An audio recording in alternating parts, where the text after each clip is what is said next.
The books that are being banned, I want to give you just some... Books are being banned. No, hold on a second. Well, no, Joy, but I want to be clear. No one's banning books. Write the book, print the book, publish the book, put the book in the public library, sell the book, right? We're talking about a public school library. Children don't have unfettered access to the internet at school. So what's that the question? Is the way... Yeah. The question I'm asking is, what is the expertise that you have and other Moms for Liberty advocates have to decide that a book, an award-winning book like All Boys Aren't Blue, isn't appropriate for students to read? What is your expertise? What a tragic story of a young man who's anally raped by his adult family member. So you have incest, rape, pedophilia. Joy, you said you'd let me answer, so I'm going to answer Please for you. In what context is a strap-on dildo acceptable for public school? Just, I mean, that's my question to you. Tell me what the context around the strap-on dildo or the rape of a minor child by a teacher. Hold on a second. No, wait, we're talking about public school. One moment. All right. So now you've asked me questions. Sure. I'm going to answer it. Okay. Well, who is the main character? What's the name of the main character in All Boys Aren't Blue? You're asking me right now. You just gave me very specific information about this book, so you're presenting yourself as somebody expert. It's the gentleman. Hold on.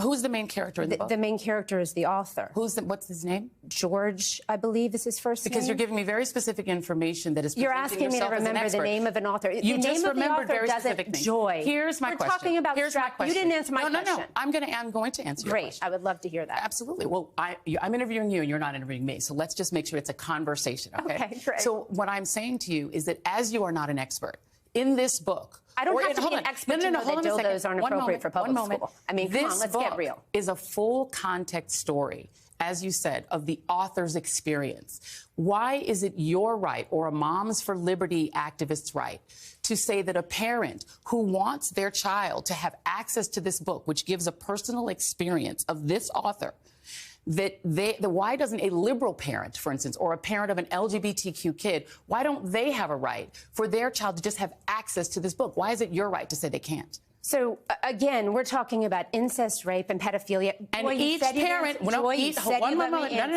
Each parent has to decide what is appropriate for their child to read. So I want you to answer. I'm going to ask you one more time. Right. What is your right to tell a parent who wants their child, who might feel seen by this story, why don't they have the right? Why don't they have the right as a parent to say, my child can have access to this book? If a child feels seen by this story, that means that they have been the victim of a predator. That means that they have either been raped by a family member, they've experienced and your proof of that is what? You just said that if a child feels seen by this story. What I'm saying, Joy, you're now making assumptions about it. Joy, but if a child has been raped, we should do a lot better than put a book on a library You're literally shelf. creating a story behind a child that you don't know. Let me show you a form. This is a form that can be obtained in Broward County, Florida. Okay. I'm going to show it to the audience, and then I'm going to show it to you.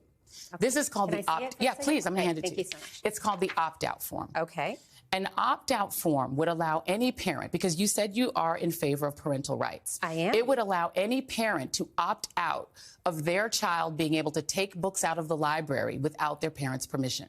Okay. So that Moms for Liberty, why not advocate that every school in America have an opt-out form so that a parent who doesn't want their child to access a book like All Boys Aren't Blue, that they can make that choice? Because then each parent, including a liberal parent, a black parent, a parent who wants their child to read a book about African-American history, then they get their rights. We want children to read books Why about not just opt history, out for yourself rather than tell other parents what they can and cannot? First of all, I think what you're talking about here is a wonderful step in the right direction.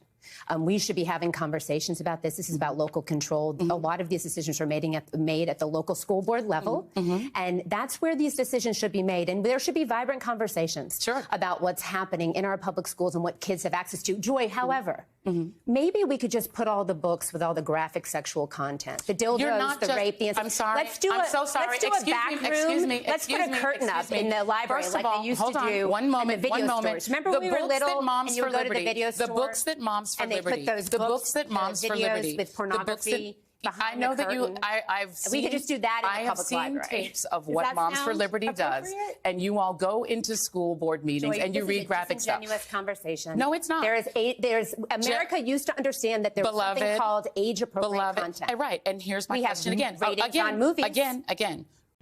What the hell? Oh my God!